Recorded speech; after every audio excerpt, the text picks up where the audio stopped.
Hello అండి అందరికీ రథసప్తమి శుభాకాంక్షలు. ఇంకా రథసప్తమి హడావిడైతే స్టార్ట్ అయిపోయింది మా ఇంట్లో. ఆ రథసప్తమి పూజలో ఏంటంటే చెప్పుకోవాల్సింది, ప్రతి పూజ తెల్లారగట్ల చేసుకోవాలి కదా! కానీ ఈ పూజ మట్టికి చక్కగా సూర్యకిరణాలు తాకాక అప్పుడు స్టార్ట్ చేయాలనమాట. మనకు 6 అయ్యిందే గానీ సూర్యుడు ఉదయించడు.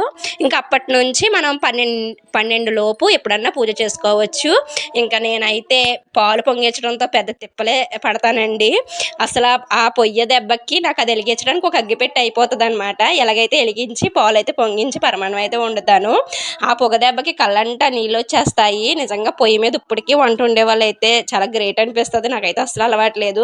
చూడండి ఇక్కడ ఆ దెబ్బకి అరగంట సేపు కళ్ళంట నీళ్ళు కారుతానే ఉన్నాయి. తర్వాత ఇక్కడ వచ్చేసరికి ఎర్ర చందనం అండి. మనకి ఎర్ర చందనం బొమ్మ ఉంటుంది కదా! ఆ బొమ్మతో ఎర్ర చందనాన్ని అయితే తీసి కేవలం ఈ సూర్యుడి పూజకి ఏంటంటే ఎర్ర చందనపు అక్షింతలు, ఎర్ర చందనాన్నే ఉపయోగించాలన్నమాట.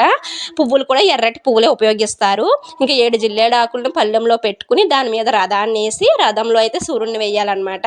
తర్వాత 7 మందారాలతో అలా అందంగా అలంకరించుకుని నేను రథం చేశాననమాట అండి. రథం ఖచ్చితంగా చేసుకోవాలి. 7 చిక్కరకాయలతో రథాన్ని అయితే చేసుకోవాలి.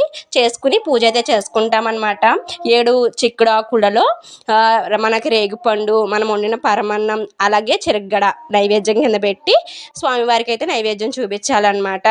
కేవలం పూజలో మనకి ఏంటంటే కేవలం ఆ పాలు పొంగించడమే పెద్ద టాస్క్ అనమాట అండి. చాలామంది పాలు పొంగించుకోలేక గ్యాస్ మీద పొంగించేసుకుని గ్యాస్ మీద వండేసుకుంటారు. కానీ మా అత్తయ్య గారి సైడ్ అందరూ కూడా పిడకల మీదే పొంగిస్తారండి. ఇంక నాకు అదే అలవాటు అయిందనమాట. ఇంకెంత కష్టమైనా తిప్పల పడి పాలు పొంగించి పరమాన్నం వండి ప్రసాదం పెడతాను స్వామికి. ప్రతి సంవత్సరం ఇంతే అనమాట.